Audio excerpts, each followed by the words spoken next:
Hello crochet lovers, how are you? My name is Elena and I welcome you all back to Crochet Lovers, the channel where we learn to crochet step by step. Today I'll teach you how to make this scarf that I'm wearing. I had been thinking for a while of making a scarf that was both simple and elegant, and that everyone can wear, so this is both for men and women. It's really easy and the process to make it is super fast. You will really enjoy this, I promise. To make my scarf, I chose the yarn Supreme Merino from the brand Katia. This is a mixture of wool, acrylic, and alpaca in order to create a super soft texture. As you can see in the label, they recommend to use a 6 or 7 mm hook.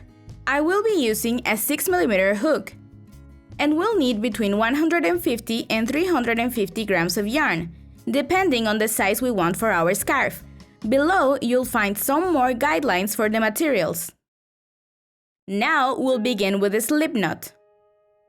Don't forget to check out the basic course in case you need to practice the basic stitches for crocheting. And now we'll make 15 chains for thinner scarves and 29 chains for thicker scarves. I'll make a thick scarf, so then I'll need to make 29 chains. I've finished those 29 chains, which will be the thickness for our scarf.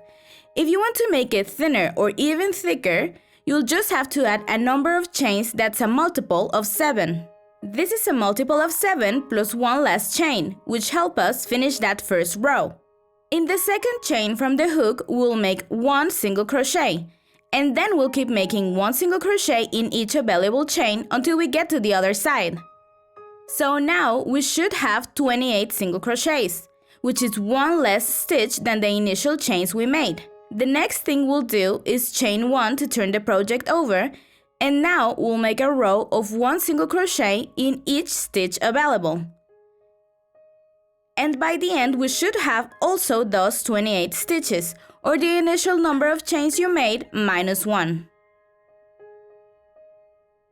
We're at the end now, so we make one chain, turn the project over. This is what we'll do every time we change rows in this project. And for the third row, we'll make 3 half double crochets. So we yarn over, and in the first top loop, we make 1 half double crochet. In the second one, we make another half double crochet, and then the third half double crochet. And now we'll make a double crochet in relief from 2 rows down.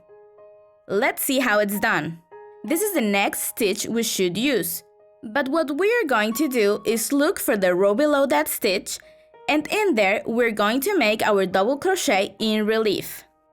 This is the part for which you need to be more focused in this whole process, but it will get easier as we go. So we'll work from the back of that stitch we already identified below. And we'll yarn over to make a double crochet like we normally do. We go through the first 2 loops, and then through the following 2. And there we have our double crochet. We'll make this one more time together, so don't worry if you need to see it again. We will leave the stitch free at the back and we'll move to the next one.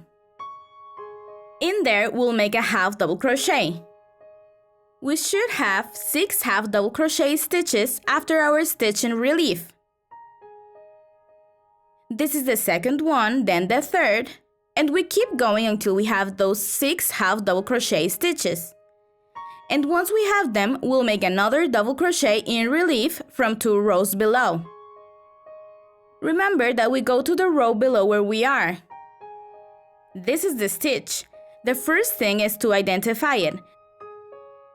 Then we yarn over, we pass the hook from the back, we yarn over again, and then we make the double crochet like we normally do.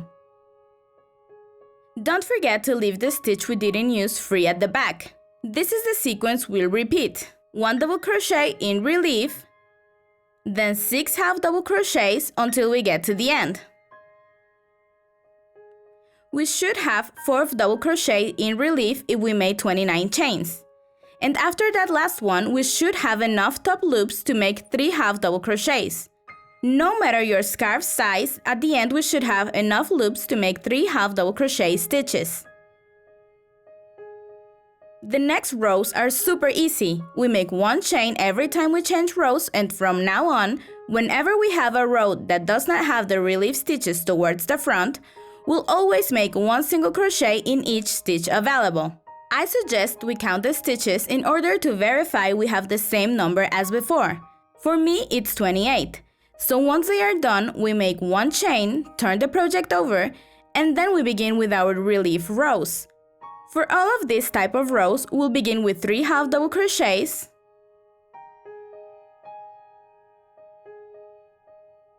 and then we make 1 double crochet in relief.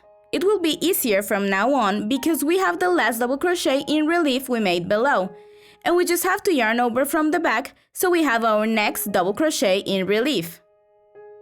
This is much easier than the previous row we made, so like I said, from this row on, the process is very simple.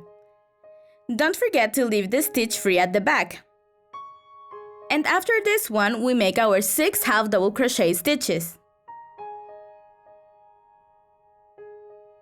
And now we just have to repeat the sequence, 1 double crochet in relief, and then 6 half double crochets from the second free top loop. After the last double crochet in relief, which for me it's the number 4, we will always have 3 top loops left, which we'll use for 3 half double crochet stitches. These are the instructions for the rows where the relief is towards the front.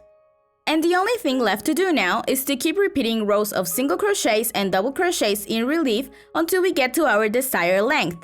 You will find on screen my suggested lengths. And in the video's description, you will also find more information. This is how my scarf looks now. I've done all of these rows. And once we get to our desired length, we'll finish on a single crochet row, which is done when we have the relief to the back. After the last single crochet stitch in that very last row we're making, we will secure and then we'll cut the yarn. After this, we remove the hook, and our scarf will be ready to wear or to give as a gift.